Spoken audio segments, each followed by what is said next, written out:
Hello there. Welcome to Brilliant but Lazy. I'm Alan. I'm Josh. How you doing, bud? I'm doing good. It's been a minute, but welcome to a bonus Brilliant but Lazy. Happy May the 4th. May the 4th be with you, Josh. May the 4th be with you, sir. And also with you. Sorry, that's my Catholic upbringing poking out there. Welcome to a special Star Wars themed episode of Brilliant but Lazy. We're going to talk about season 3 of The Mandalorian. We're going to talk some Star Wars news. We got a lot of Star Wars content planned for you guys today, so it's going to be a lot of fun. Do we want to just dive right into it? Yeah, I mean, this first stuff we're kind of a month behind on, but, we had a busy month in April, and I was sick for half of it, so, better late than never, right? Yeah, we did when we haven't had a chance to talk about this stuff face to face. So I figured, why not do it now? Better Absolutely. late than never. Right. So we're going to talk about some of the news out of Star Wars Celebration in London that happened it was early April, right? Yeah, it was like the 7th or the 6th or something. About a month ago. So we're going to talk about some news that happened out of there. We both have articles up to talk about. Some general announcements that they made that I don't have images for. They announced that Tales of the Jedi Season 2 is coming. Josh, did you see Season 1 of Tales of the Jedi? Tales of the Jedi. Yeah, and it wasn't terrible, but for the most part, it just felt like deleted scenes from Clone Wars. Like, most of it felt like deleted scenes from Clone Wars. There was some good stuff in there, but I just wasn't blown away by it, and I honestly enjoyed Visions more than Tales, and I'm looking forward to the next batch of Visions that's about to come out. Well, as soon as we're done here, you can go watch it because it is May the 4th when we're right now. So. Oh, that's right. Right. Why did I think it was coming out in June? Oh, wow. I'm way off. It's coming out on May the 4th. So yeah. Yeah. You can celebrate Star Wars Day with Volume 2 of Visions. I have not finished Volume 1 yet, but I did see a few of them, and I liked them. I just haven't gotten around to finishing them. Sure. So that's on my list of things. Something not Star Wars related, but Lucasfilm related. They released a new trailer for Indiana Jones and the Dial of Destiny. Mm-hmm. Which I still can't tell is if it's a movie of flashbacks or of time travel. I don't know. I can't tell either, and I'm a little bit worried about it. But we'll find out when it comes out next month. So beyond that, there was some... we got some dates for Andor Season 2, which will be coming next year. Yep, August. So far away, but can't wait. We also learned that The Acolyte will be coming out next year as well. And there's an interesting quote. Did you see how the director described it? No. He said, what I pitched to Kathleen Kennedy was Frozen meets Kill Bill. Frozen with the sibling dynamic and Kill Bill with the action, I guess. So we'll see. I don't know. I mean, I'm guessing he said that more for Disney's sake than ours, because I don't immediately go Frozen, yes, but we'll see. And then there's the Jude Law show Skeleton Crew, which is when is that scheduled to come out? Is it later this year? Yes. Okay. What is it? I thought I had it pulled up. Skeleton. Oh no, they have. It's later this year, but they didn't give an exact date yet. They did drop some footage, and I saw some of the leaked stuff online, but it wasn't good enough quality to care about it. So yeah, we'll see. I saw a little bit of leaked stuff too for our next topic actually. They dropped the Ahsoka trailer online. Yes. Which a version online and a version in person. Yes. The version online was the first trailer they showed at Celebration. Then they showed an extended trailer during the Ahsoka panel where they confirmed some more casting news. There's a moment in this trailer, actually two moments that got me excited. One that I was hoping for and one that I did not expect. What were your thoughts on this trailer overall? Are you excited for Ahsoka? Do you like the character? What are your thoughts? I do like the character. I enjoyed Rebels, and I enjoyed seeing some of those characters. I heard that Mary Elizabeth Winstead was going to be in here, and for some reason I could have sworn that I heard she was going to be Sabine, but she's not. She's playing Hera, I think, from Rebels, and so I liked seeing her. I like seeing Sabine. I liked seeing characters that I don't know that look like they could be Sith or rogue Sith or something. The tease of Thrawn, the obligatory name drop of the original Thrawn book series, and a score that gave me goosebumps. So I mean, all in all, I watched the trailer first on silence on mute because I was at work, and I was like. And then I watched it later with the music and everything, and I got some goosebumps. So I'm excited for it for sure. Yeah, same here. When they mentioned Heir to the Empire, I was like, okay, got to go back into Audible and re-download that whole trilogy. Yeah, because if they're gonna name drop it in the trailer, that's what we're getting. Like we're getting an adaptation, or at least elements of that. No, we're not. No, we're not. No, we're not. We're getting a little bit. We've got to be. I mean, just Thrawn in this era is enough for me to like just have enough hope that they might do something from that. Okay. So that was the first thing that got me excited. The second thing that got me more excited, and I blame my wife for this, was David Tennant's appearance at the end as the droid from the Clone Wars. The droid who takes the younglings to go get their lightsabers. Oh yeah. I didn't know that was David Tennant, but I recognized the droid. Yeah. When I heard his voice, I was like, no way! Like that's what like. There were two droids in this trailer that make me excited. Him and Chopper, the galaxy's #1 war criminal. But yeah, I'm looking forward to this. I like Rosario Dawson's take on Ahsoka. I heard we might get younger Ahsoka too, with flashbacks to Clone War era. So that'll be interesting to see who they cast for that. My biggest hope and excitement for this series is that I cannot imagine Dave Filoni would let them make a series of his character without being good. Like, Dave Filoni may have some sticks in the fire for some of these other things that come out, but this is his baby. So this is the one that I feel like he would have the most care and looking over the shoulder for. So I am hopeful for that.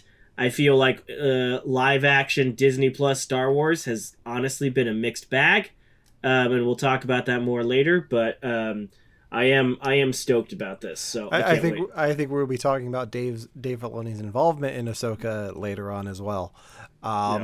So yeah, I'm excited for this. They did reveal that the actor who played Thrawn in the Clone Wars will be playing him in live action. Lars Mikkelsen, which is Hannibal's brother. Yes. So we have two Mikkelsen brothers in the Star Wars universe, which is great. Yeah. And I met Timothy Zahn, who came up with the Thrawn character, wrote the original Heir to the Empire series, and then, which is no longer canon, and then wrote the two Thrawn trilogies that are currently canon under Disney.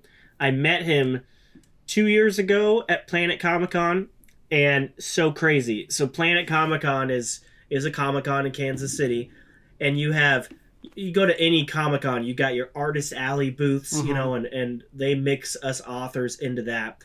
And then, of course, every time they have like a big author, like a huge, fantastic one, they usually put them over with the celebrities on Celebrity Row. Yeah. So I'm setting up the day before the con opens up. Or no, I get there the day of. I'm like 2 hours early. I got my booth set up so I can walk around, open floor, no one's there yet. And I was listening to the new Thrawn books on the drive down, and I see some guy setting up a booth literally a block away from me in Artist Alley. And I go up to him, I'm like, that's so funny, man. I'm literally listening to this book on my drive down today. I love the original. Heir to the Empire books, but I haven't read the new ones yet. And he turns around and he goes, "Oh yeah, do you like them?" I'm like, "Yeah, man, I really do. Like, I mean, I feel like Timothy Zahn still has the touch, you know." And he goes, "Oh, thank you so much. I would hope I do." And I'm like, "Oh my god!" I was like, "Wait, what?" And yeah, he was literally setting up a block away from me in Regularsville. And I'm like, "Holy shit, you're Timothy Zahn." And he goes, "Yeah, I am." And we literally talked for an hour about everything that he's written so far, about his take on current Thrawn, about Mikkelsen possibly playing live action, and he said he approved it. And from what he's seen of what's coming with Ahsoka and Thrawn, he's very approving of it. So if you've got Timothy Zahn's stamp of approval, then I'm excited. To borrow the phrase from another Victims and Villains podcast, that's high praise. That's high praise, yes. No, I need to get caught up on the Thrawn books. I read the first trilogy that he did for Disney. Mm-hmm. I'm hesitant to read the other trilogy that he did just because it's before all of that and it's more about his origins. I'm like, I don't know if I need all that. But I'm definitely going to revisit the original Thrawn trilogy and possibly its 2 sequels before Ahsoka comes out. Cool. But yeah, looking forward to that. Looking forward to seeing the Rebels crew in live action because we're getting most of them in this show. Like this is, if you have not seen Star Wars Rebels and you want to watch Ahsoka, you should watch Star Wars Rebels because it's pretty much a direct sequel to that. There are shots in this. There are shots in this trailer that are like live action shots that were in Rebels. So. Yeah, and I think we got a little hologram version of Ezra. Yeah, I'm excited. It seems more like Ahsoka and Friends, but as long as it's balanced, then I won't care. But I do want some more of Ahsoka exploring herself and stuff like that. So yeah, me too. Looking forward to that. In other Star Wars Celebration news, 3 films were announced. The first of which is going to be it's yet to be titled, but it's going to be directed by James Mangold and is based thousands of years before Episode 1 and centers on the first Jedi. So this will be the origins of the people of the galaxy discovering the Force and the origins of the Jedi Order. This kind of gives me a little bit more hope for Indiana Jones because if Lucasfilm's looking at that, it's like, okay, we're going to give this to the director. We're going to give the director of this to a Star Wars film. Then let's do it. Plus, he's proven himself even before then. Logan is still, in my book, one of the best movies ever, let alone comic book films. And I think he knows how to handle a property well. So, and what got me excited was he called this in style, it's more of a biblical epic like you would get with Charlton Heston. So I think that'll work perfectly for the type of story that they're going to tell with this. Sure. Among that, there were 2 other films announced. One will be the culmination of the Mandoverse, as the internet is calling it. So the Mandoverse. The ending of The Mandalorian, Ahsoka, Skeleton Crew, all coming together under Dave Filoni's direction for a feature film. The picture I pulled here, Dave Filoni's starting to look more and more like George Lucas. Gray beard and everything. I have mixed feelings on this because I feel like it's going to be a big jump from Disney Plus to the big screen for Mando and Grogu. And did they confirm that it's a theatrical film, though?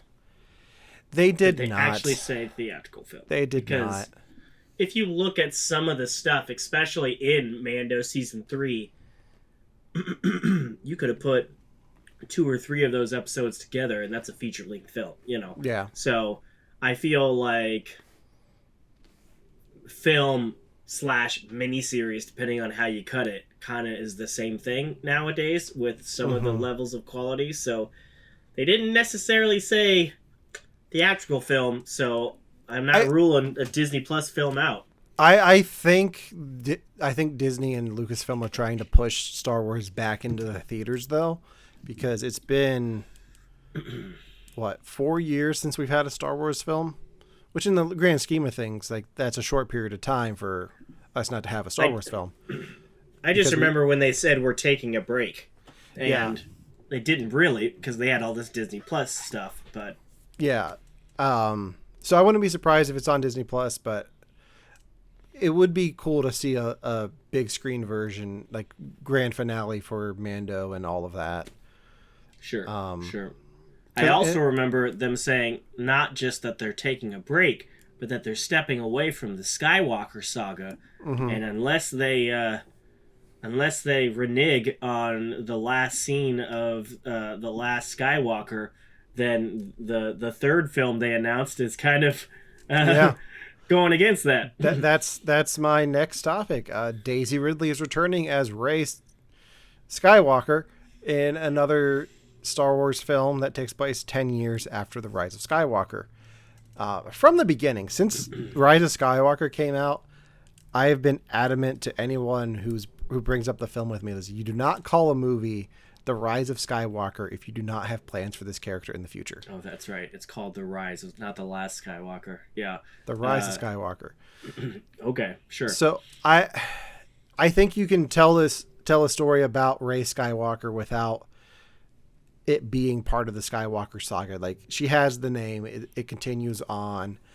I'm kind of excited for this. I think Daisy Ridley is great in those films.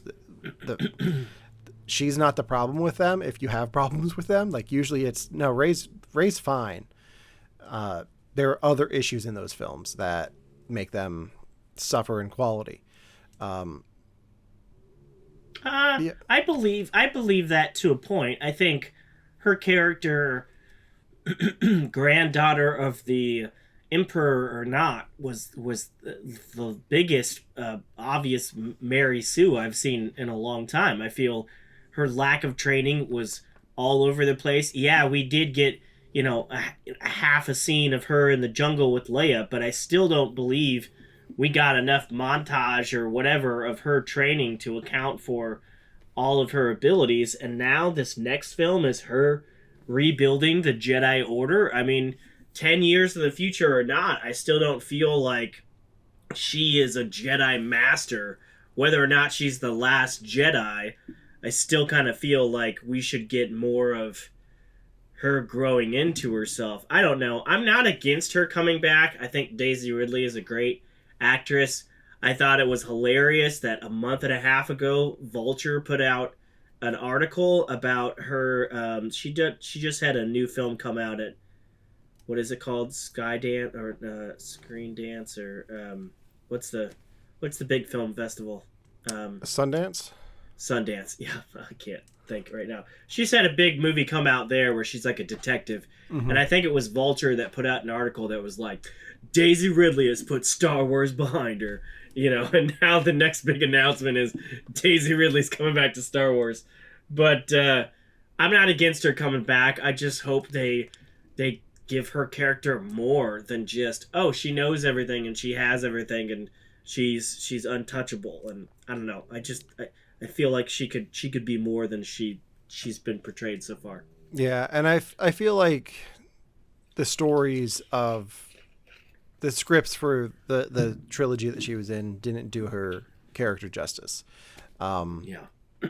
But there's rumors now since then, I don't know if you've seen in the last week or so, that John Boyega might be coming back, which is a shock to many because he's all but burned his bridges with Disney over the past couple years. I mean, you're not gonna Disney Plus me was one of those things, but also just he's made it very clear that he was unhappy with how he was treated and how his character was treated, and I don't see him coming back unless it's a major shift. I mean, I've seen his name come up for another character in the Disney hierarchy. Marvel. Yeah. Yeah. Mm-hmm. For in case, depending on what happens with the Jonathan Majors situation. We'll see. We'll see. I guess with that, I should say full disclosure. We're recording this before May the 4th, so who knows what's happening with the Jonathan Majors thing by now. But he, like John Boyega, like I would love to see more of him in Star Wars, and if he ends up taking over as Kang, I'm fine with that as well. So I'm not going to speak till more stuff comes out. I hope that's not the case, but I hope it's not the case. Yeah. On these 3 films, this is how I feel about it. I'm not excited yet because, it feels like just the other day they announced that the previous Star Wars films that they had announced are all not happening or they're on indefinite hiatus. Taika Waititi, who knows? Kathleen Kennedy did release a statement about what's his face, Glass Onion guy, Ryan Johnson. Ryan Johnson saying, no, we still plan to do something with him. He's just busy with his Glass Onion films. So and then what's her name? I'm blanking on names today. Director of Wonder Woman films, Patty Jenkins. One day we hear that she's out and her film isn't happening. Another day, it might still be happening. And then Star Wars Celebration comes around and we get 3 new films with 3 new directors. And it just seems like with their record lately, I'm not going to start getting excited until it starts shooting. You can bring them out on stage. You can announce it with a logo. I don't care. Until they start shooting, I don't know if it's actually coming. We'll see. Even then, when they announce a film and a director, like you don't know if you're going to get that version of the film. Like look at Solo. Like it was supposed to be a Lord and Miller project, and it ended up being Ron Howard. Correct. Yeah. So we'll see. There's also the guys from Game of Thrones movies that they were supposed to do that they gave up on Game of Thrones to do Star Wars, and then that fell through because Game of Thrones sucked at the end. Mm-hmm. I want to be excited. I'm all for the theatrical Star Wars experience, so more of that, please. As much as I love watching these shows on Disney Plus, I want Star Wars back in the theaters. You're starting to feel the absence of it, yeah. But I think that doesn't mean they said they were going to take a break. Great. Let's not. If you're going to come back, you better make sure it's good. You better make sure it's good. Also, I'm not even going to try to pronounce her name, but the 3rd director that they announced that she's going to be doing the Rey movie. She's a Pakistani Canadian journalist. I've looked at her previous movies. I don't recognize any of them. The most recent one she did was she's done a couple animated films, and then she had like 3 films back in 2015. I mean, I don't know. I think she won an Oscar. No, that was somebody else. I don't know. I don't know her history enough to know if I should be excited for her or not. But I always kind of get worried when Kathleen Kennedy brings or Marvel or Star Wars brings a young, they don't have a lot under their belt director to play, as we've seen with Fantastic Four and stuff like that. There's always something that happens, where, this indie director, it's going to be great. And then they kind of crumble and clash with a giant studio that is obviously going to be looking over their shoulders. So I don't know how to feel about that one yet. We'll see. I don't know either. The other film that they have announced isn't really happening anytime soon is the Kevin Feige Star Wars film. Because he's a little bit busy. I heard that was dropped. And then the next week they're like, oh, no, it's not dropped. Calm down. So I think he's got to get his ducks in a row with Marvel before he focuses on Star Wars as well. So in other Celebration news, it was also announced that The Bad Batch is returning for a 3rd and final season. Josh, have you been watching The Bad Batch? No. And you would think with me being sick for 3.5 weeks, I would have had time to binge it, but I haven't. And I want to. I enjoyed the first season. I'm a big Clone Wars fan.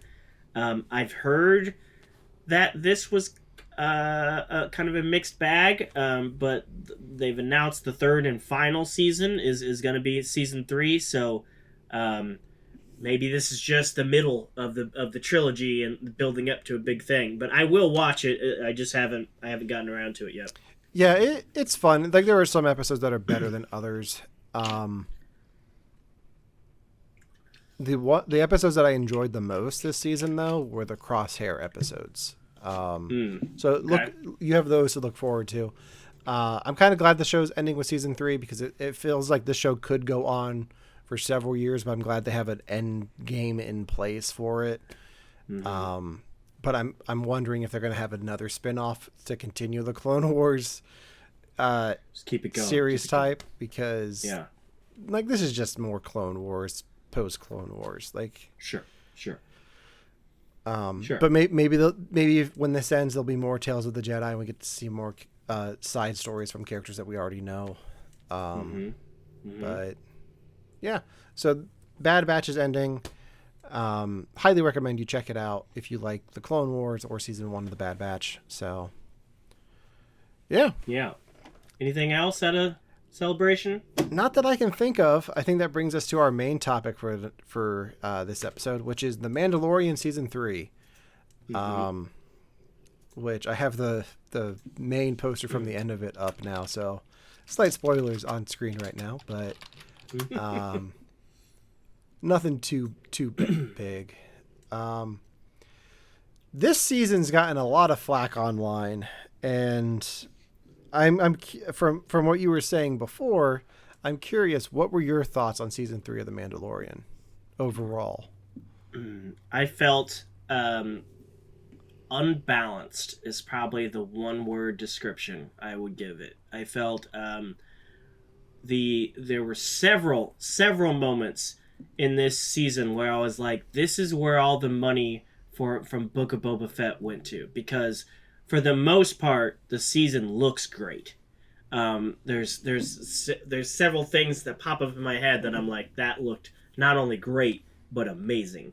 I think they put a lot of money into this, but I thought there wasn't a strong theme for the season. I thought once you kind of realized what the purpose of the season was, it took forever to get to that point. There was a lot of detours or side quests, and then there was just a lot of things that didn't make sense or emasculated the and I don't like using that word, but the character or the thing. You know, the Mandos. I feel like there's the group of Mandos that we've kind of seen sporadically throughout the series. You know, we saw them hiding in season 1, you know, in the sewers of this town, and then we saw them later, and then we saw them in Book of Boba Fett kind of underneath the city. Where we see them now, it just, you know, for this legacy of badass warrior bounty hunters, to see them turned into hermits living out of a cave and seemingly helpless, it was just like, I just didn't like the direction they took some things. There was a lot of cameos or nods or to things that I just thought was making up for weak storytelling. And then it ended with something that I think could have been satisfying to a degree, but felt rushed. And yeah, I mean, it looks nice. I just think it was unbalanced and not as strong as previous seasons, especially the ending. I thought the other seasons had both ended on a much stronger note than this season. So, yeah. That's my unspoiler thought. Yeah. For me, I was expecting a lot worse for this season. After watching Andor, I was like, Mando's going to be so much worse now. And I was pleasantly surprised by some of the episodes matching the quality of Andor for me. Some of the story choices are a little bit strange at times. The first episode does feel like you're just setting up a bunch of side quests to get through throughout the season, which is pretty much what it is. But yeah, I can see those arguments. But at the end of the day, like I felt like this was on par with seasons 1 and 2. Like it has a little bit more of a mission behind it. Like from the get-go, Mando's like, I'm going to go to Mandalore, and then that sets off a whole nother chain of events, like finding out what's on that planet, and bringing in Bo-Katan as pretty much the co-lead of the series for this season. Arguably the lead. Yeah. Because you can show her face. I enjoyed the season. It does have its flaws, and I do feel like the ending was a little bit rushed.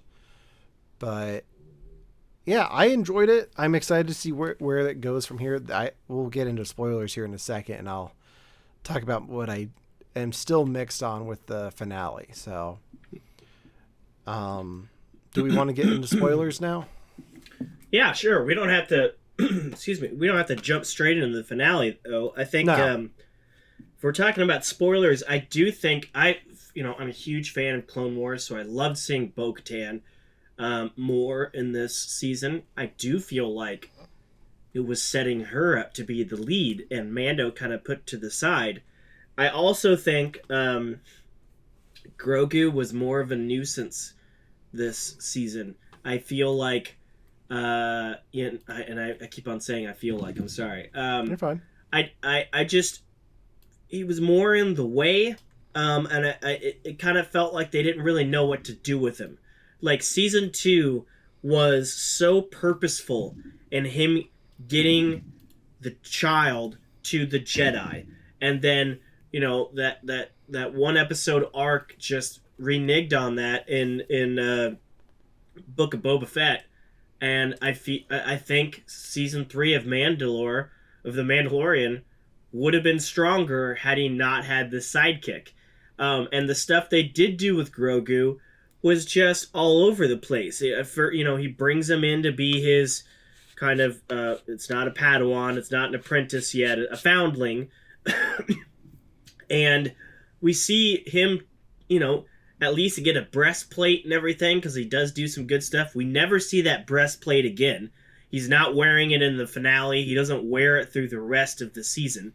Do we know he's not wearing it? Because it could be under his robes. That's that my could assumption. Be the excuse for everything. But yeah, we don't see it again. Yeah, that was something that was weird to me. Is like they give him the armor and it doesn't follow the rule of Chekhov's gun. Like I was expecting in the finale someone to shoot Grogu. Yeah, you would think it would, and then it would show it. It was like they forgot he had it, and then again, like Mando his whole thing is now just surrounded by him. And yes, there's the payoff of him adopting Grogu in the end and going off, but then there's another rule out of the book that seems like it only applies to Mando, that, now that he has Grogu as a son and as an apprentice, he needs to leave Mandalore. I saw a bunch of other people with their apprentices that didn't seem to have to leave, so it was just kind of like, that was kind of the unbalanced writing thing, that is always something that only applies to Mando and Grogu that didn't seem to apply to the rest. And I didn't care for that. Well, I think the ending where they go off and have their cabin is more that, okay, I'm a bounty hunter, that's my trade, so I need to train him in this. Whereas everyone else is like, we're here to rebuild Mandalore. We're good. You go do your thing.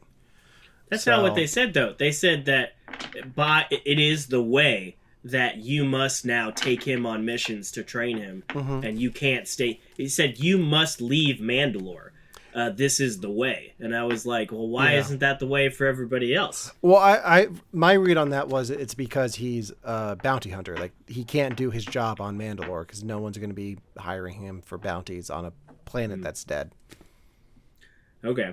Well, I didn't like that these Mandalorians were all just hanging out in a cave, seemingly without ships. They didn't have ships. How did they get there? Yeah. And on 2 occasions in 2 different episodes, they were just prey for the local wildlife. And it was like, if that's the case, stop hanging out on the beach. You get attacked by an alligator in the first one, and then the next episode you're hanging out on the beach again, and you get attacked, apparently not for the first time, by a flying creature. I mean, they even said, "Oh, this happens all the time, and we never have enough jet fuel to reach wherever it goes." Lo and behold, Bo-Katan has a ship, and it's like, how did the rest of you get there without a ship? Like, and why are you just hanging out in the desert? Whether or not you're the cult, arm of the Mandalorians, it seems like you're the weakest because you're just hanging out in a cave. I don't know. I didn't like that direction for them. It made them all look really weak and disorganized. Yeah, and I think it's still them rebuilding from the slaughter that they had in season 1, where they lost a lot of people protecting Din Djarin and Grogu. Yeah, it's a little bit weird. But what I did like about that Mandalorian stuff was the stuff with Paz Vizsla and his son. Yeah. Like, I like that story arc and how you got you have this character who's been kind of an antagonist to the main character the whole show, stepping up at the one point, and then in Book of Boba Fett, like fighting him for the Darksaber. But in here, you get to see a little bit of growth and a little bit of connection between the two of them, to the point where, spoilers, he ultimately sacrifices himself for the good of everyone. And we get no payoff for that. There's no checking in on his son. There's no service and honor of his sacrifice. There's nothing. I mean, I think the moment is what you get. Like, that moment where he has that fight with those guards is what you get. That's the payoff. Because this is the way. Like, I enjoyed that character growth. Like, I didn't need more from that, because ultimately the show's not about him or his son. It's about it's about Grogu and Din Djarin. So yeah, I thought one of the best episodes was the third episode, the convert. I thought that it started. Wait, is that it? Yes, it starts strong with Bo-Katan's castle being destroyed, and we get some excellent battle sequences in the air, and then it cuts completely to Dr. Pershing's story on Coruscant, and I love this. I did love this episode. A friend of mine reached out and was like, "This is some dark stuff. Why the hell is Disney talking about concentration camps and stuff?" And I'm like, that's why it's so good, because you see Coruscant afterwards, and it's not good. They're literally, and it makes sense. It's just like after World War II. They executed and put on trial all the bigwigs, but they certainly didn't line up every Nazi and kill them down to the youngest ranks, especially the Nazi youth. And the Empire was always Star Wars, version of the Nazis. And so in this, you see they're in dorms. They've gone through re-education. They have to wear certain uniforms and do certain jobs and check in with their parole officer / counselor so many times a week. And it's not Dr. Pershing, who is this big cloning doctor, is not being utilized. He's put behind a screen doing the most boring of jobs, and I loved it. I just loved that concept of, they're not. It's like, yeah, they're supposed to be the good guys, but then you get concentration camps and you get mind wiping and stuff like that, and it's like, it's kind of a gray area there. Yeah, this is one of the episodes that has the internet mixed. I loved it too. For me, this episode shows that they learned the right lessons from Andor and were able to take a story that's a little bit darker and tell it through this series. I will say that I did read that this is a storyline that was meant for the Rangers of the New Republic show that got canceled when they fired the actress who played Cara Dune. Mm-hmm.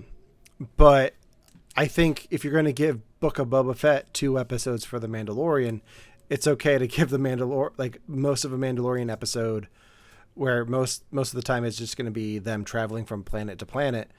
Give them a story in between that and bookend it with The Mandalorian and tell this story about the Imperials on Coruscant. Like, I really enjoyed just the twists and turns that this episode took. Yeah, I loved Elia Kane, played by Katie O'Brien. I didn't believe for a second that she was doing this thing for Dr. Pershing out of the good of her heart, but I liked her demeanor. I think she was great. Simultaneously, I had just finished playing The Last of Us 2, and I don't know if you've ever played that, but she would be perfect for the antagonist of that game. She's built. She's got some biceps for days. I don't know why she worked out for Star Wars, but she posted some pictures of her working out, and holy shit, she's got muscles. Was it for Star Wars or was it for Quantumania? I thought it was for. I guess it could have been for either. Don't really know why for Quantumania either. She's kind of barely in that. Yeah. But she was great in this. She just has that like spy. She's not to be trusted, and ultimately she wasn't to be trusted, but not necessarily because she's a good guy now, because she's straight up what's it called when you put the thing up the nose and you jack up someone's mind in real it's not castration, but she's straight up lobotomizes Dr. Pershing at the end.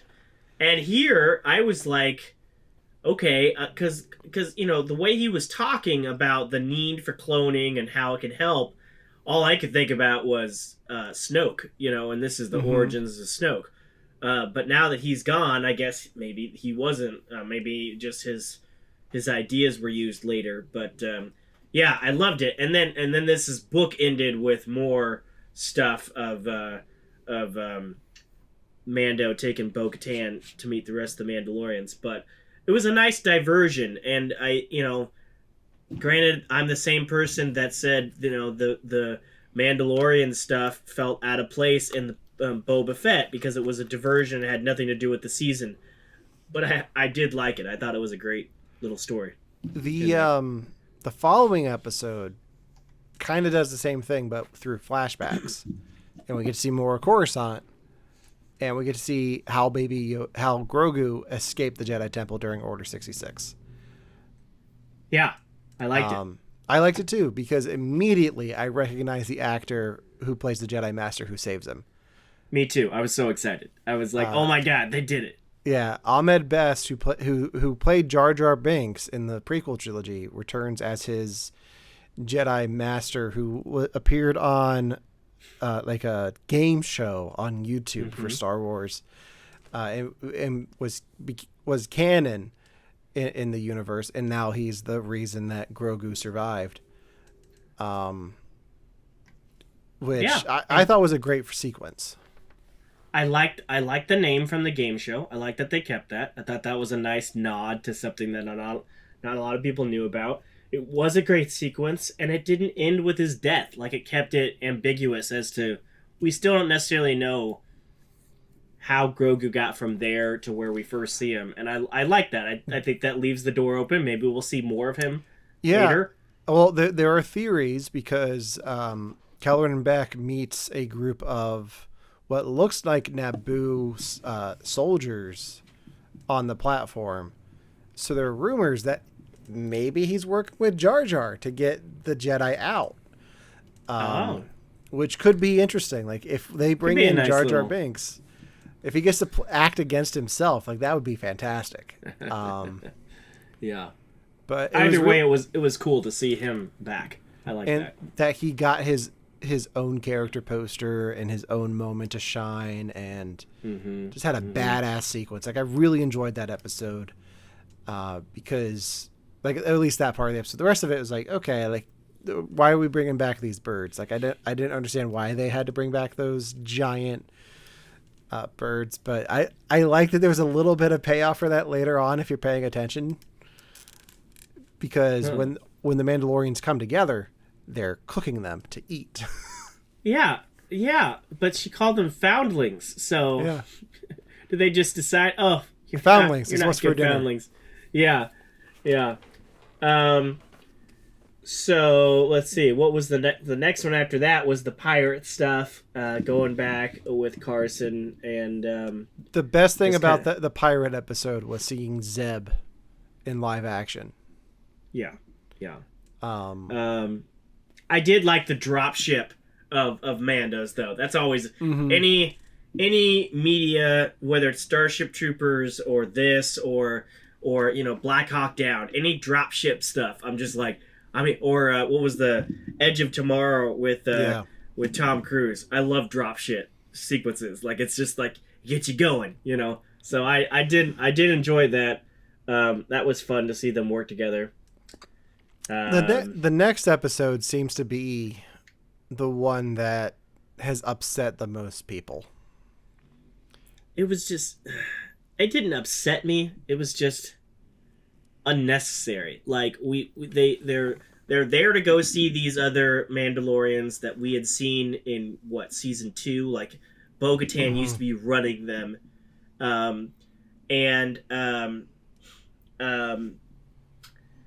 it's like, okay, we're gonna finally address this because they don't believe she's worthy because she doesn't have the Darksaber. Yeah. Which we're going to talk about in a second. But before we get to that, they get sideswiped into this side quest from Lizzo and Jack Black. And people were like, Lizzo can't act. Why? She didn't even have that many lines. Like, it wasn't terrible. Yeah. I mean, it felt the same quality as her SNL skits. And I don't know that it needed to be more than that. I was less annoyed by their characters than I was by just we go here, we go here, we go here, and we've solved a little mystery of the droid thing. I thought that was just unnecessary.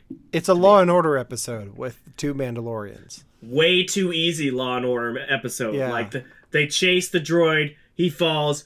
What does this droid have? We'll take it to this place, and then it's done. Like, it was. It's Law and Order Wasn't for kids. much intrigue. That's what it is. Okay, sure. Yeah. Yeah. And it's hard to believe talking about it now that this is Jack Black like a minute before Peaches was a thing. Like, do you remember those days before that song blew up the internet? I like this episode. Like, I thought it was fun. Like, it breaks the mold a little bit. Like, even just looking at the episode titles, Guns for Hire, like, it breaks the format of the Foundling, the Pirate, the Return, the Spy. Like, it breaks that formula for just the titles of the show. So, yeah. Oh, and then of course the third cameo in there was Christopher, what's his face? Christopher Back Lloyd. to the Future. Yeah. Christopher Lloyd. And I was like, okay. I mean, I don't know. But I was more excited when they were like, okay, now you can go talk to the Mandalorians. So they went and talked to them. I don't know. Apparently, I thought I told Seth this, but then when I was like, I told you, he was like, no, you never told me that. So I either told you or I told my friend Michael back in the first episode of this season. Mando gets jacked up by this little creature in a crab robot and gets his weapons stripped, and he can barely use his weapons to begin with. And then Bo-Katan comes and saves him and uses the Darksaber to beat the thing. And I told somebody in my friends group, this is how she gets the Darksaber back. Because technically, Mando got beat, and then she beat the one that beat Mando. And whoever I told that to was like, that's just not satisfying enough. Like, it's not... You did not tell me that, but I was on the same page with you that whole time. I was like, okay, that's how she gets it back. And that's literally how she gets it back. She fights the leader, the new leader of the group, and ultimately beats him easily. And he's like, why are you fighting me? You should be fighting Mando, because he has the Darksaber. And I agree. At the end of season 2, Bo-Katan wasn't just like, damn it, you got it, and I wanted it. She was pissed. She had visible anger on her face. Sure, they've connected over this season, but I just can't see her just letting that go. And then he's just like, here you go. Technically, it's yours. And that was the end of that. Like, that was the... I mean, I just felt like that was anticlimactic of her getting that back. The thing is, though, he never wanted it to begin with, so... Right, I think he was looking for a way to get rid of it. He tried giving it to her earlier, and she wouldn't take it. And I think he needed the reminder of... Or needed the moment to give it to her, and he was just waiting for that moment. I'm just surprised they allowed it. I'm surprised the group was like, followed that logic and thought that was enough for her to get it back. Oh, we'll follow you now. It's back in your possession. Well, if you look back at the... if you go back to the Clone Wars, I think it is that it's never been in the right owner's possession to begin with. Yeah. So because I think Maul still had it, so technically it belongs to Kenobi at this point. If Maul was the last one to actually win it in combat, then it technically would belong to Obi-Wan Kenobi now. So then it would go to Darth Vader. Well, so of the recent people that have had it, Bo-Katan was the only one that seemed to actually be able to use it, especially compared to Mando. So, whatever. She gets it back. We go from there to the divisive episode. Not divisive, but it certainly sparked a lot of WandaVision-esque theories. The episode 7 called The Spies. Notice The Spies, plural. And what did you think of the penultimate episode? I thought it was good. I don't understand the title. I don't understand it either. Because it starts with Elia Kane, as we thought. Yeah. She's not a good guy. So that's one. She kind of... Yeah, and basically that's it. Like, she gets away from her dorm, and she sees a hologram of Moff Gideon and tells him some stuff, and then that's it. And so the rest of the stuff is all about the Mandos going back to Mandalorian, or Mandalore, and coming across this underground base. Well, first of all, they come across some other Mandos that apparently have always been living on Mandalore in like a ship. But they never noticed there was an entire Moff Gideon base underground, I guess. But, the armorer is like, I'm going to take the wounded back up to base. And so some people were like, she's a spy. Or somebody else. Who's the spy in the group?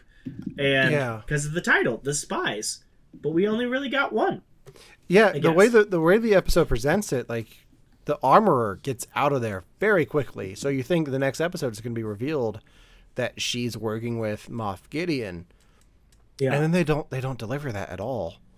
They really don't. And then you get the final reveal of Moff Gideon in a tech-armored Mando suit made of Beskar and with his own Mando-style troopers, which is like, I get adapting the Beskar, but did you really have to make them look like Mandalore? I mean, it kind of felt like the cheesy comic book villains that look the opposite of the good guy, like the Reverse Flash or whatever. For me, it looked like the Gar Saxon stuff from Rebels, like those Imperial Mandalorian suits. From all of those. I guess I forgot about that. Yeah. I can't focus on that. The white armor with the jetpacks. But then Moff Gideon's armor looks a bit like the armorer's. So yeah, it's got the horns, just like hers. And I've been weary of the armorer from the beginning of the show. And there was even some video evidence to like point to the fact that she was one of the other spies, because you have that conference call with all of the different Moffs for the what's left of the Empire. And one of the voices at the end that says "Long live the Empire" sounds exactly like the armorer, to the point where the mix is turned that voice up, but then there's no payoff for that. And at this point, I don't know if it matters. Yeah, I feel like that was... like, it's not unfounded. You know, like a lot of people with the WandaVision stuff, they were just... I feel like half of that stuff they were just grasping at, oh, this was this color, you know, and stuff like that. But I feel with the title and some of the things we just brought up, this wasn't an unfounded theory, you know, and then so everybody's like, oh snap! So then Paz Vizsla sacrifices himself at the end. Mando gets captured, and we see those guards. What are those guards called? I mean, they're different here. Mandalorian guards.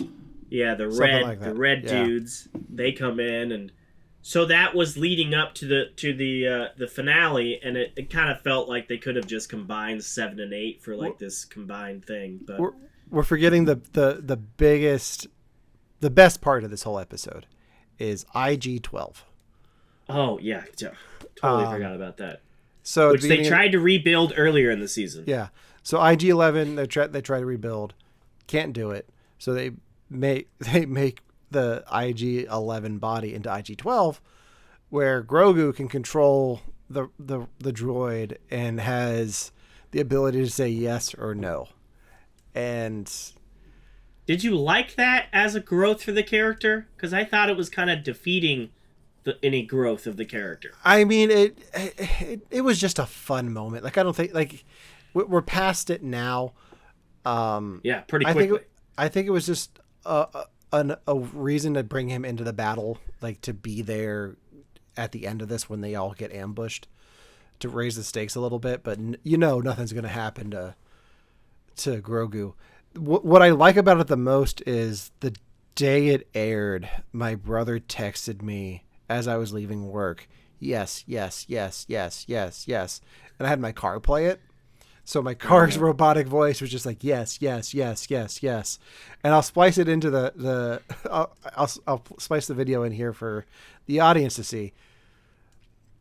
But it was the funniest thing, like, just to come out of it for me. Like, just, it's a fun moment. And I think Star Wars should be should be fun. So there's nothing wrong with that. Plus, now you get to sell all these new Grogu toys with him in the robot. So Of course. There was no other foundlings there, but because Mando can't be separated from Grogu, he has to be in the battle. And I don't think he was that... I mean, sure, he helped out a little bit, but I still think he was more of a nuisance. He was more of a distraction than a help. Yeah. Because he is still a foundling. Well, in his defense, he's like 40 years old, so... Well, the baby voice is still there, and... it's getting old at this point, I think. But, so that goes into... Go ahead. There's a moment in... I think it's The Convert, where it's Mando, Grogu, and Bo-Katan on the ship, and they both say, this is the way, this is the way. And then Grogu says something, and they both look at him. And I'm pretty sure that's him starting to talk. I'm pretty sure he says, this the way this is. Like, but just he can't form the words quite right yet. Well, that's why I was concerned about IG-12, because I felt like all of a sudden him being able to press buttons to talk would kind of revert the progress he's made. So thankfully, this is a short-lived little thing for him. Yeah. But I was concerned about that. I was like, yeah, we've had hints that maybe he could be able to talk soon, and if he got all he has to do is press buttons, I don't feel like he'd be wanting to talk. So yeah. So the last thing I want to talk about with the IG-11 thing. So you have Babu Freak's character build it for them. So like he run. I don't know if it is the same one from Rise of Skywalker, but he goes past Grogu at the end after they give him the armor. Like, no hugs. And then he says something in his language that says, like, I'm out of here, motherfucker. Like, like the internet has been like, did they just drop the F-bomb in Star Wars? Like, because it does sound like it. I doubt they did. If they forced Tony, what's his face, to take it out of Andor, they're not going to drop it in Mando. I can tell you that right now. It's very close. Close. Was in Andor. Yeah. It was in Andor. But yeah. Season episode 8, the return. Another, I guess it means the return to Mandalore. I don't know, but it picks up. I mean, it's like they were supposed to be the same thing, you know. Like it picks up right where episode 7 stopped. They're running around, and I call this the Rocketeer episode because suddenly they have infinite gas in all of their jetpacks. Like we've already seen in a previous episode, they don't have a lot of gas because they were losing kids left and right to that flying creature. Well, that's when they were living in a cave. Sure, with a box of scraps. But if they didn't have enough gas then, but now they're like, oh, we can fly out of atmosphere, back into atmosphere, have this whole Clone Wars battle in the air. It seemed like they were unlimited now. I liked the fact that they're jetpacks. Just like there's no such thing as unlimited ammo. You know, I liked that they had limitations, and they definitely did away with those limitations in this episode. There was flying all over the place. And again, kind of wondering, the one dude was flying back up to the ship, and I'm like, is he the spy? Because he's like, everybody off the bridge, you gotta go. And then he wasn't the spy, thankfully. Yeah. But what did you think of all the flying around? I mean, it was a little bit ridiculous how much they were able to fly. Like, I'll buy that Carl Weathers is like, hey, here, take all of the fuel that you need. Like, that's fine. We'll charge it to your account and get it later. Like, I get why they have so much fuel, but it was a little bit ridiculous having him go from not even the surface of the planet, but like a deep cavern up to the like low orbit. It was a little bit jarring. The armorer's return was a little bit off for me because I was like, okay, when is she coming back in? Because she left, she should be back with the reinforcements by now. Because I was under the impression she was just going back up to orbit to get help, not back to. Well, she said she was going to take the wounded back, but yeah. And then she comes back, and her and Bo-Katan side by side leads this on-air offensive, and it felt the most Clone Wars to me out of this whole season, because them flying around and fighting in the air. Yeah. I was getting Clone Wars vibes, and I appreciated it. Yeah. I mean, and technically, since there were clones involved down in the base, like a little bit of a Clone War, mini Clone War. Right. Mando gets this John Wick / Phantom Menace inspired scene. Oh man. They know how to, like, gotta give Dave Filoni credit. He knows how to pull things from the prequels that you forget about that you liked, but then he uses them so well, like those walls, like those shield walls worked so well. Yeah. And Mando just building up his, he starts with a knife, and then he loses the knife, and he gets a knife and a shield. Then he gets a shield and a phase stick, and then he gets a gun, and it was cool. I don't care. I know it was inspired by 10 different other things, but it was a cool scene. I'll give it that. And he didn't get stabbed at the end, so right. Take that, Liam Neeson.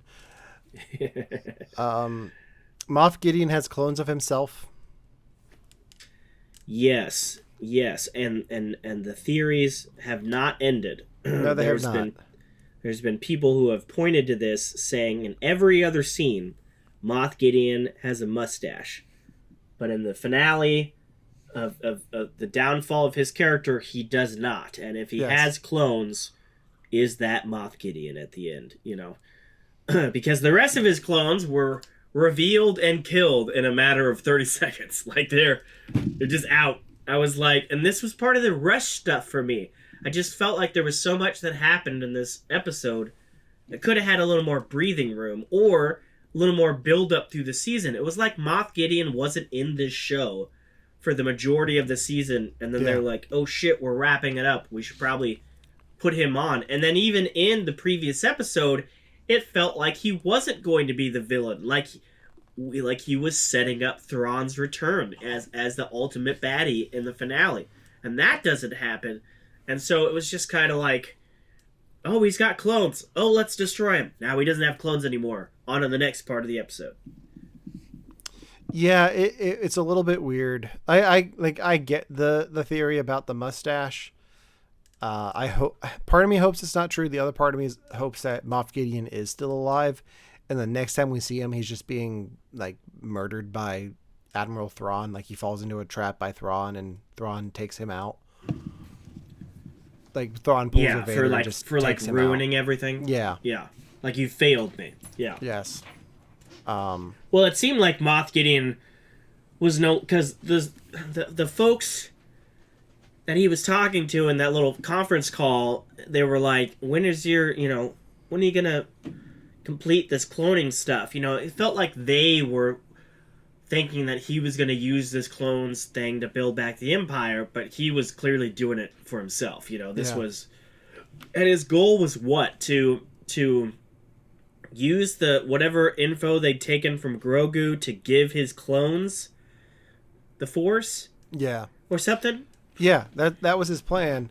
I was really hoping for him to be like, we used the child's blood to give me the one thing I didn't have, which was midi-chlorians. Like I really wanted him to say that, but he's like, no, the Force. I'm like, oh, like come on, Dave. Like, yeah, I know.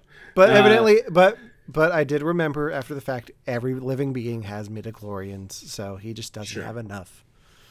True. So. I did like that he had this computer screen where he could watch Mando and Grogu was green. So the computer screen labeled them correctly. Yeah. And he's like, don't worry, puts on his helmet, I'm going to handle this, and walks away. Then we don't see him again until they get to that room, and he just walks out behind him with his mask off, and he's like, you're here. So I don't understand the logistics of that. Maybe there was some stuff that was cut, but and he puts the helmet back on, and we get helmet people fighting, and he has a leg up because he's got his Darth Death Trooper gear on that's encased in Mando armor stuff. Yeah. So he's not just wearing Beskar, but it's mechanized Beskar. So that's why old ass Moff Gideon can hold his own versus Mando and Bo-Katan. Yeah, he's a combination of Mandalorian with Darth Vader abilities, minus the Force. Yeah, he's mech suit Mando. Yeah. What did you think of Baby Yoda putting up the Force shield around Mando and Bo-Katan? You're jumping ahead. They have this big fight, and he fights Bo-Katan, and breaks the Darksaber. What did you think about breaking the Darksaber? That's kind of a huge thing. It can be repaired. Can it? Yeah, why not? Like, then they should have shown him repairing it, because I felt like that was a big thing to just, and it's gone. It's always been more of a, like, for me, it's always been more of a symbolic thing anyway. Like, pretty big symbolic thing. Yeah, I can see them showing it again in the next season with Bo-Katan wearing it and it's repaired. But I don't think it's gone. Like, we've seen lightsabers get destroyed before and they come back. So sure. I just don't know if it's the same thing, if it's literally just a kyber crystal in a different type of like a special kyber crystal. I don't know what the details of the Darksaber is. But yeah, I don't know. I forget the whole origin on the kyber crystal. But I just thought it was a weak destruction for such a iconic device. But yeah, we get a lot more fighting. Grogu and Mando have this like combo thing where Grogu like pushes somebody and then pushes their weapon away, and then Mando comes in for the win. Does that multiple times. It's kind of like their team up thing. I mean, if you buy the Legend of Mandalore, which is the person who wields a lightsaber will reunite the Mandalorians and bring back Mandalore, then it served its purpose. Like they're taking back the planet. So maybe it's done. The only thing she needs to do yet is ride that mythosaur. That's true, and they seem to be building up to that. But yeah, so then the whole the dive bomb of the big ship in there, and Moff Gideon goes out in a fireball that looked like, to me, it was from Buffy the Vampire Slayer, and Grogu saves them with a force bubble, and it looked cool. It was reminiscent of I think Mace Windu does it in a scene from Clone Wars. It was it looked cool. I'll give it that. It looked cool. Groot does it in Guardians of the Galaxy. So that's right. I've even seen. He didn't pass out afterwards. Like he sat down, but he didn't pass out. So that does show growth, at least from his first season. Well, remember, he spent years with Luke Skywalker. So did he? Yeah, years. Yeah, I think it. Did I miss that? I have to look it up. Years. Yeah, John Favreau. Years? John Favreau came out and said, that Grogu was with Luke Skywalker for several years. He spent up to 2 years with Luke Skywalker training in the Force, and that changed. So yeah, so he spent 2 years with, like, there's 2 years between the end of Mando season 2 and the Book of Boba Fett episodes. That was not prevalent on screen. It was not. That makes no sense. Especially the montage makes even less sense. So that's how far he got? Like, that, what? Yeah. Huh. I mean, unless we get some more flashbacks, I don't get that. But, okay.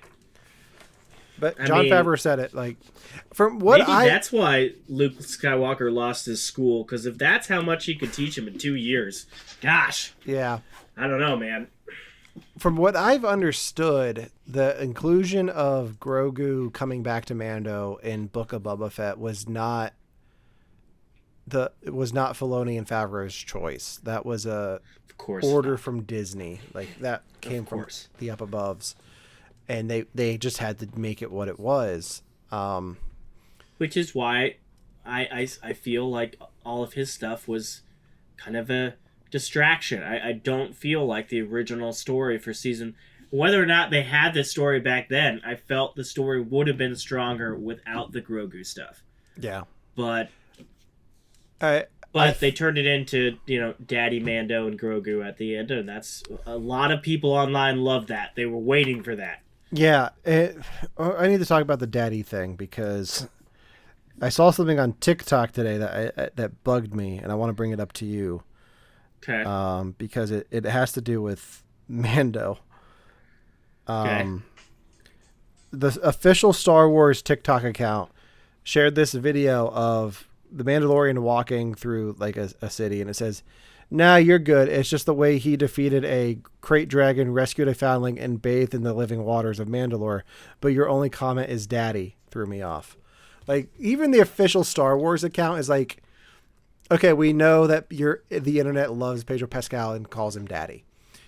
It's a weird time we live in, man.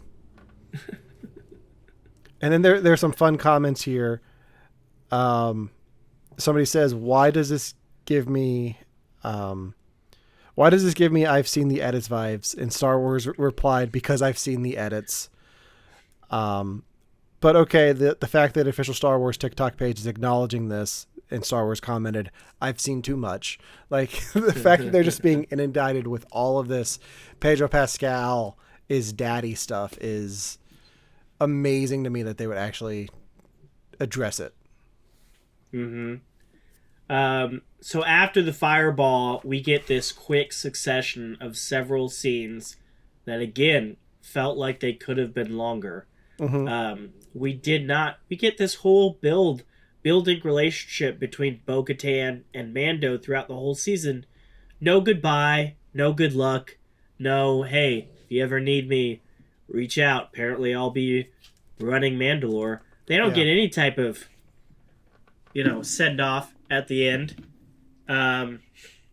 We get another rule now that you need to. I viewed it as a rule. I know what you viewed it as. This is who you are.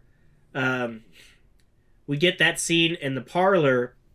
That was another thing that felt like it's what they were planning for that Gina Carlino show, and then they brought it into this. And then the end. So the theory is that there's not going to be a Mando season 4, that they'll just be the movie. Have you heard anything to say that there will in fact be a Mando 4 and then the movie?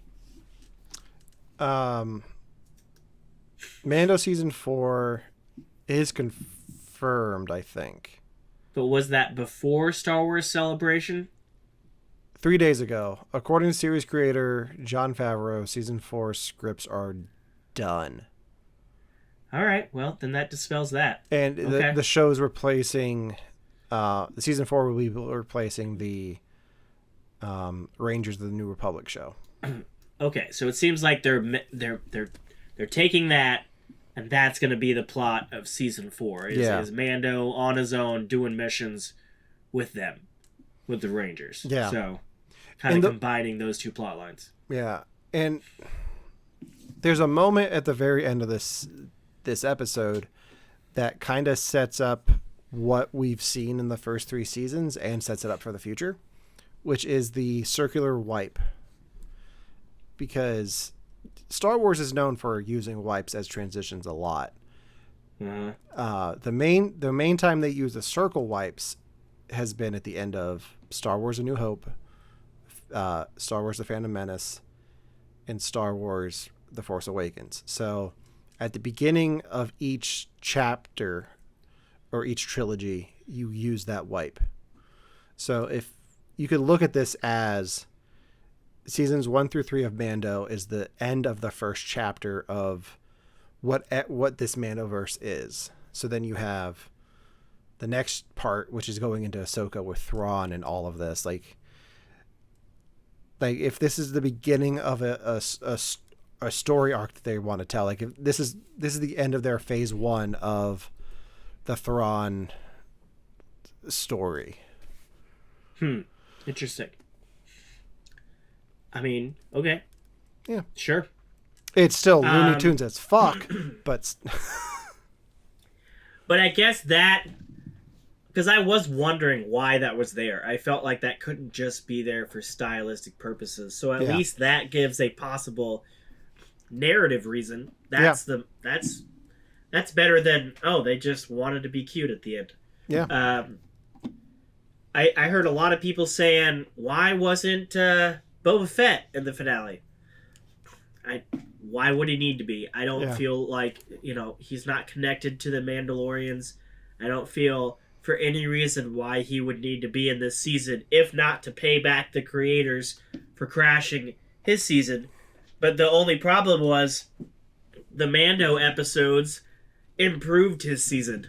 Yeah. What would he do? Like further bring season 3 down? In my opinion, probably. Part of me wanted Boba Fett just to show up riding one of those dragon things that's attacking the Mandalorians in their desert, like he did in the holiday special. Sure. There was a little scene where Grogu appears to speak or connect with the mythosaur or whatever. He's aware of it. Just like he was aware of the whales in space in the first episode, which was a huge sign for me. Like, okay, the rebel stuff is coming. Like, just like Thrawn's right around the corner, guys. Like, hold on. Agreed. I'm glad they did not destroy the N1 starfighter. Yep. Because I have the poster of him standing on it with the dark saber, and it's amazing in the light box. I like it more than the poster that we have up on screen right now. But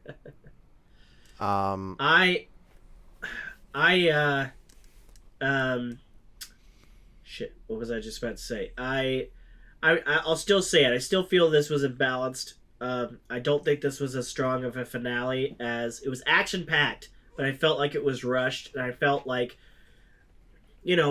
fine. The internet's theories didn't work out, but it was almost like the internet collectively thought or expected more, and the finale just delivered on the action side of things. I did not think there was a lot of substance. No. There was a lot of, heart. I just, it just felt like action and then a couple of final scenes and then done. And it felt really short for a finale. Like, it felt like this could have been longer. It's the finale. Yeah. Give it a little more breathing room, But I'll be interested to see what's coming. I'm intrigued that there was no talk of a season 2 of Boba Fett at Star Wars Celebration. But I would love to see the Boba Fett actor show up, maybe in Ahsoka, playing a clone. Yeah. I think that would be cool. I would much rather that than another Boba Fett season. Yeah. But, I'm excited for what's coming. Yeah, me too. So would you call Mandalorian Season 3 brilliant or lazy? I already told you last week, or last time we talked. I thought it was lazy. Okay. I thought there were brilliant moments, but I was let down. I think they put more money into this than Boba Fett, and maybe it's just the Andor in me, And Yeah. I feel like they're not tiers. There's different types of Star Wars people, and I just thought Andor was so good and so intriguing, and I came into this with high hopes because they took some time off from Mando. They, there was some behind the scenes rumors of Pedro.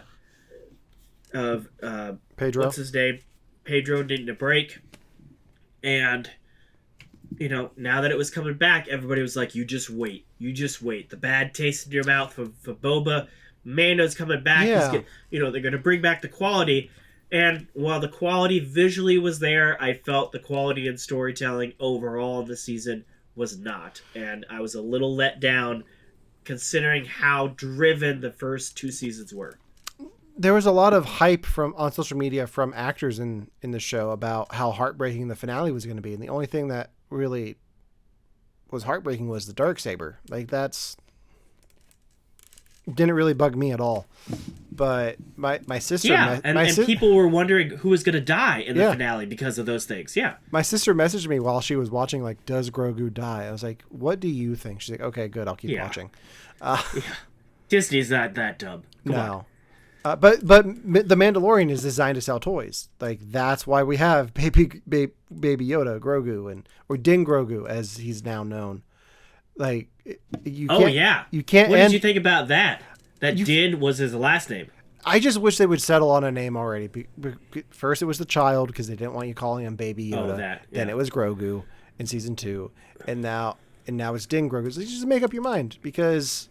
it's just getting to be a bit much. Like, I can't wait until he's Din Grogu Skywalker at the end of season 4. So I have expected them to give him a helmet at the end, but they didn't. Yeah, I don't think they'll ever. That's how they end it. That's how they end it. Like, Mando dies and they give him a helmet. I'm calling it now. Like, that's how the show ends. This is the way. We'll see. This is the way. Yes. I think that does it for our Star Wars episode. Yeah. The next Star Wars thing coming out would be what? Well, we have Visions out today, which I need to get caught up on. But the next live action Star Wars thing would be Ahsoka in August. Okay. So I am. So that places Skeleton Crew probably November-ish. Yeah. That'd be my guess. Because there's not much coming out from Disney Plus for Marvel yet at the rest of the year. Because Secret Invasion, I think, is before Ahsoka. We got Loki at some point. Loki, which I'm going to guess is like September-ish. So we'll see. Unless Loki gets pushed back for reshoots, but we'll see what happens with that. So who knows? We'll see. Yes, I happy May the 4th, everyone. Thank you for joining us. We will be back next week with our Guardians of the Galaxy Volume 3 review. So we're not done with space yet. That's right. So I'm looking forward to that. Still need to figure out when I'm going to see the movie. But yeah. For Brilliant But Lazy, I'm Alan. I am Josh. Why am I saluted? This isn't Nerf Herders. I'm Josh. May the force be with you always. Mm-hmm.